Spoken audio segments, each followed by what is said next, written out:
Chroma key lighting is pretty difficult to do right. You need to not only have the right camera setup, but you also need the perfect lighting to make sure your actors match the lighting of your intended background. You also need to ensure that the background in question is three-dimensional and convincing, and you also need your actors a good distance away from the green or blue screen you're using. Ensure they don't accidentally cast a shadow and create a weird silhouette. So it should come as no surprise that not every movie gets it right. Here are 10 green and blue screen effects gone horribly wrong. And before we get started, make sure you subscribe to CBR for cool vids like this one, delivered to you daily.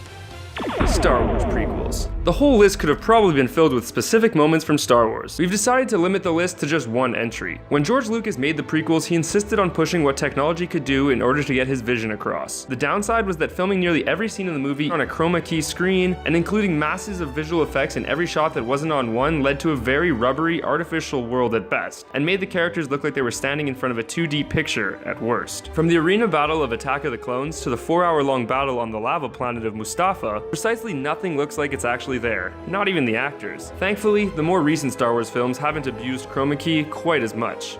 The Adventures of Shark Boy and Lava Girl in 3D. Robert Rodriguez is the man behind Sin City, a film which, along with the other Frank Miller comic movie 300, is a lesson in how to do green screen and digital effects right. He's also the man behind Shark Boy and Lava Girl, which is wrong in pretty much every capacity. More or less, the entire film is layered with CG shots gone wrong. The worst of all, though, is the green screens that the movie uses throughout its entire runtime. Not one of them looks remotely real, and worst of all is that it doesn't really even match the monstrous CG creations cooked up for the film. That, coupled with some cringe delivered lines of dialogue, and all that bad special effects, made for a less than great movie.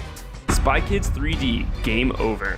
No, we're not done picking on Robert Rodriguez. Before making Shark Boy and Lava Girl, he tried his hand at 3D with the third Spy Kids movie to a very similar effect. While any of the Spy Kids movies could have been used in place of this, we don't think that there's much worse than a 3D movie with some of the flattest keyed-in backgrounds we've ever seen. While later, better movies like Avatar would use 3D and depth to the world and would use green screens to tremendous effect, early movies like Spy Kids not only don't hold up, but were poor at the time too. It's important to note that Robert Rodriguez was using blue screens to great effect in other movies, but for some reason the Spy Kids movies fell very, very short.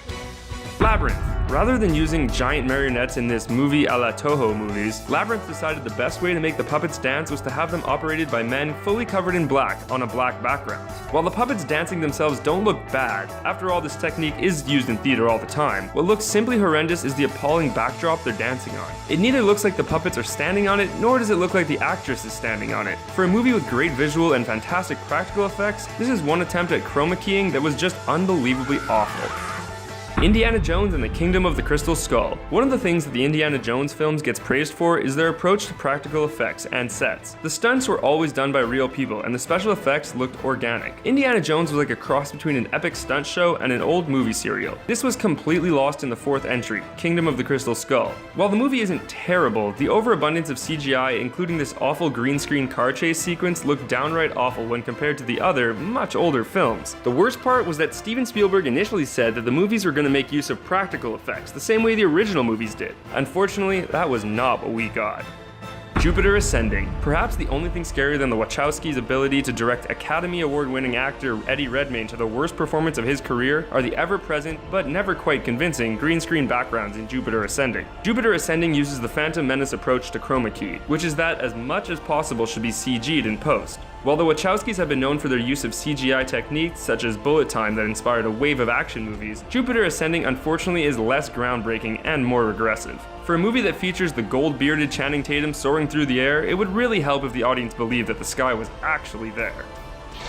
The Hobbit. The Hobbit trilogy suffered from a lot of problems behind the scenes, one of the major ones being that Peter Jackson being put in a director's seat at the last minute and generally not having a clue what he was doing throughout the entire production of the movie. As a result, the big sets and brilliant costume design were largely replaced with CG backgrounds and objects that were put in behind the scenes. As with most movies that overuse green screen effects, the end result was half of a movie just not looking like it belonged there. While certainly not the worst example of bad green screening, so much of The Hobbit looked artificial, and the movie being stretched out from 2 films to 3, the budget was spread thinner. It's not Peter Jackson's fault all those backstage issues ultimately led to the movie looking far, far worse.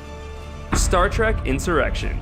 Insurrection is one of the many Star Trek films. The grand finale of the film was originally going to utilize a blue screen, however they were unable to get the desired effect. So rather than actually attempting to do anything new with the set, they just left the blue screen up. As a result, we get to see Picard, Worf, and crew fighting bad guys on a spaceship primed with a chroma key.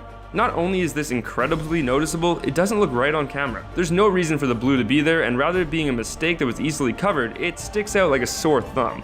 Batman v Superman: Dawn of Justice. We could have taken most of the shots from this movie as a pretty good example. At some point, superhero movies decided that the city wasn't exactly important unless it was being destroyed. Batman v Superman is plagued with obviously CGI'd cities in the background, with nearly all important action shots being filmed on green screen. Judging by the behind-the-scenes footage of Justice League, that doesn't look like it'll be changing anytime soon. So it looks like we're going to be seeing a lot more Batman walking through obviously computer-generated landscapes. With that said, it's not the worst use of chroma key on this list, and it's certainly nowhere near as bad as the Green Lantern. Making use of a lot of blue screens and a fully CG costume is the god-awful Green Lantern movie. Not only were they keyed in backgrounds roughly the same quality as an early era PS3 cutscene, but the suit itself that was also keyed in was similarly awful. Rather than looking like the Green Lantern was floating above a video game background, it instead looked like Ryan Reynolds' severed head was floating around the movie, only just looking like it was attached to the costume. While movies like Batman v Superman and The Hobbit had poorly integrated CG, it can't even compare to the Green Lantern's special effects, which were so bad they were even mocked by Ryan Reynolds' later superhero movie and actual success, Deadpool.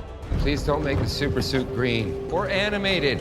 So there you have it. Are there any others you wish we'd mentioned? Leave us a comment and let us know. If you like this video, give us a thumbs up and check out the rest of our channel. Don't forget to like, share, and subscribe to CBR for cool vids about movies, action heroes, gaming, comics, pop culture, and more.